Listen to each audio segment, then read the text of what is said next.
Доброго ранку. Усім салют! Рада вітати вас у нашому доброранку! Сябры, а ці ведаеце вы, хто такая Овсянка? Лезик, ну ты смешный! Овсянка – вельми смачная каша. Я сёння ее якраз поснедала. Кася, але Лесик пытается не что такое овсянка, а кто такая? Зусім наш разумник завучыўся. Адушаўлёныя прадметы з неадушаўлёнымі блытае. Нічога я не блытаю. Овсянка не толькі злак, а яшчэ невялікая, але вельмі цікавая птушка. Ты не жартуеш, Лезик? Ніколечкі. І гэтую птушку можна сустрэць у нас у Беларусі? Можна? Прычым Овсянка зусім не палахлівая. Трымаецца яна даволі адкрыта. Лесик, ды пазнаём нас, калі ласка, бліжэй з гэтай храбрай птушкай. Ой, якія прыгажуні, такія яркія. Ой, шкада, што раней я гэтых птушак не бачыла. Зато я дакладна чула, Кася. Голас Овсянкі раздаецца амаль паўсюль з ранняй вясны да сярэдзіны лета. Сапраўды, такія спевы я чула, вельмі музычныя. Правильно прыкмеціла, Кася. Овсянкі таленавітыя спевакі. Кажуць нават, што тэму пятай сімфоніі кампазітар Бетховен падслухаў менавіта ў Овсянкі. Ого, вось дык птушкі. Спяваюць толькі самцы. І за дзень могуць выканаць цэлых 300 мелодый. Неверагодна! Сапраўдны канцэрт. Лесик, а чаму птушкі называюцца овсянкамі? Назва пайшла ад іх любімай ежы – аўса. Раней, да вынаходства аўтамабіляў, транспарт быў конны. Кармілі коней аўсом. Цяпер зразумела. Птушкі высветлілі, што побач з коньмі заўсёды дастаткова ежы і сталі часта прылетаць, каб паласавацца зернем. Людзі прыкмецілі гэта, і птушкі атрымалі сваю назву. Усё так і было. Лесик, а дзе любяць сяліцца овсянкі? Дзе іх можна часцей сустрэць? На ўзлесках, палянах з маладым параснікам, уздоўж чыгунак і шашы. Зімой птушкі перабіраюцца бліжэй да населеных пунктаў, туды, дзе лягчэй пракарміцца. Разумныя, прыгожыя і таленавітыя птушкі. Дзякуй за канцэрт, овсянкі. Мы атрымалі сапраўдную асалоду. Дзякуй, Лесик, за цудоўнае знаёмства. Якія цікавыя птушкі жывуць у нас у Беларусі? Трэба будзе абавязкова пачуць овсянак. Чаму не? Толькі прыйдзецца рана ўстаць, Кася. Самыя прыгожыя спевы гэтых птушак на досвідку. Знайшоў, чым палохаць, Лесик. Я кожны дзень вяду ранішнюю праграму. І, між іншым, раблю гэта выдатна. Напрыклад, ніколі не забываюся, калі час уключаць чарговы мульцік. Але... Уключай мультфільм, кажу.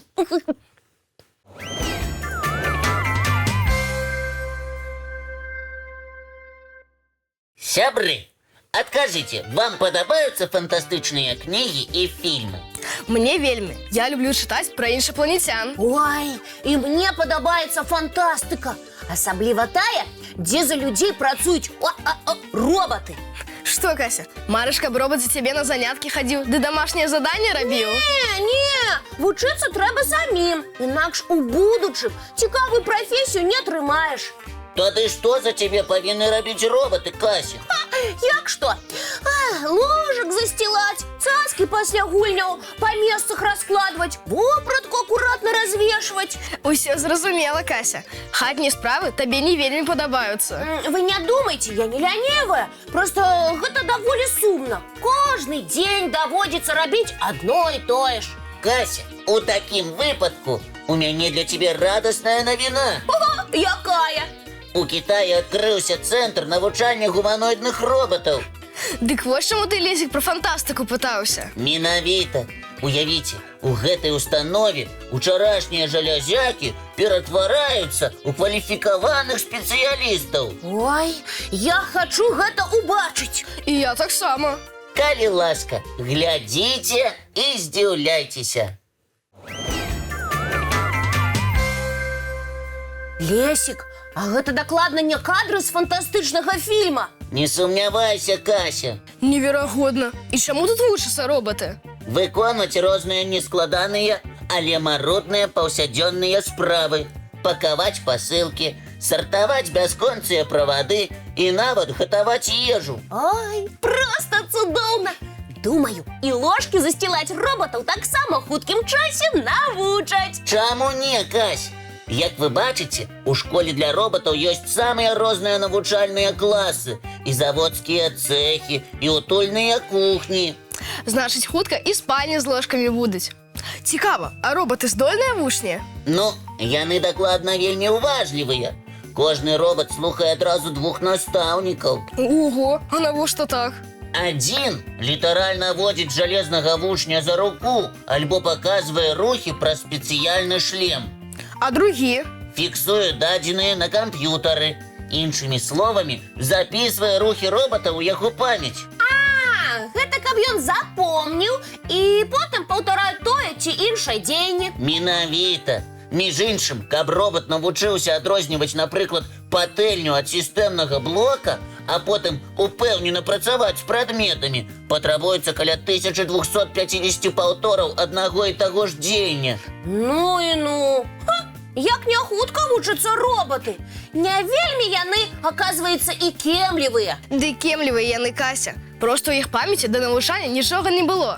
Лічы, што гэта немаўляты, якія бачаць усё ўпершыню. Менавіта. Колькі часу патрабуецца чалавеку, каб навучыцца штосьці рабіць? Напрыклад, ты колькі вучылася шнуркі завязваць? Гэта не важна. Галоўнае вынік. Я навучылася. Добра. Бяру свае словы пра някемлівасць роботаў назад. Вось і правільна. Між іншым, роботы паспяхова вучацца не толькі простым бытавым рэчам. О, што яшчэ яны засвоілі? Баявыя мастацтвы. Паглядзіце, дзесяткі машын сінхронна выконваюць элементы кунг-фу і тай-чы нароўні з жывымі майстрамі. Ого, захапляльнае відовішча. А мне не падабаецца. Чаму, Кася? Навошта вучыць роботаў біцца? Кася, дакладна не для таго, каб яны каго-небудзь крыўдзілі. А для чаго тады? Так інжынеры паказваюць, што суставы і прывады роботаў дасягнулі чалавечага ўзроўню кантролю. А калі робот ідэальна балансуе і выконвае складаныя фізычныя практыкаванні, Мой ложак ён засцеле за некалькі секунд. Ура! Хачу такога робота. Кася, упэўнены, хутка такія памагатыя з'явяцца і ў нас. будзем чакаць з'яўлення школ для роботаў. Лесік, сачы за навінамі, каб не прапусціць момант. Абавязкова. Якое цікавае будучае нас чакае. Вось я, напрыклад, свайго робота навучу гуляць у пінг-понг. А я ў шахматы ці... Так, хлопчыкі, нешта вы замарыліся, а добраранак, між іншым, працягваецца. І зараз самы час паглядзець чарговы мультфільм. Слушная заўвага. Глядзім, сябры.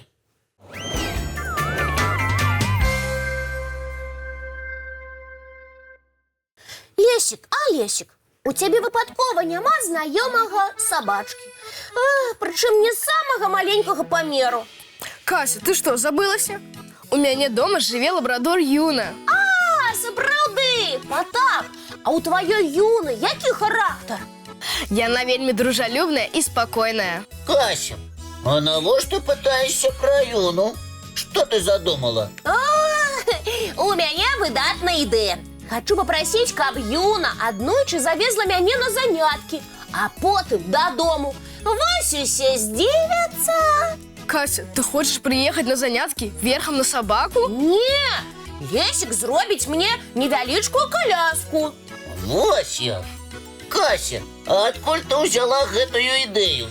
Шчыра кажучы, падгледзела у адной дзяўчынкі. Кася, дык пакажы нам гэтую дзяўчынку. Зацікавіліся. Толькі улічвайце, я перша гэта ўбачыла. Так што Юна першай вязе мяне. Ой, сапраўды, гэта сабачка-лабрадор, як і моя Юна. І ён штодня займаецца вельмі важнай справай. Спачатку чакае каля школы сваю гаспадыню побач з міні-калясніцай, якую зрабіў бацька дзяўчынкі.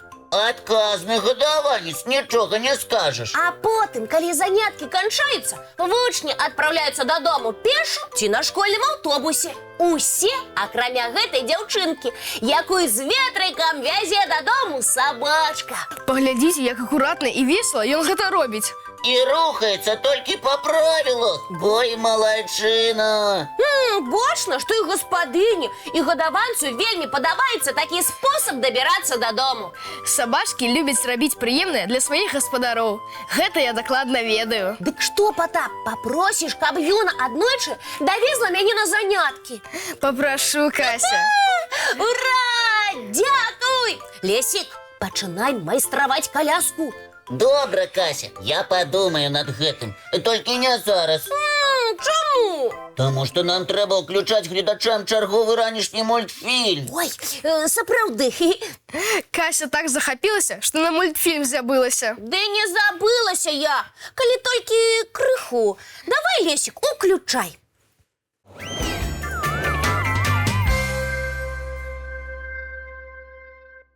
А зараз трэба развітвацца. Але не сумуйце, наперадзе нас чакае цудоўны веснавы дзянёк. Сябры, правядзіце яго карысна. Цікава. І самае галоўнае, весела. А давайте зараз дамовімся пра нашу наступную сустрэчу. Яна адбудзецца, як заўсёды, зранку У нашым добраранку. Не праспіце!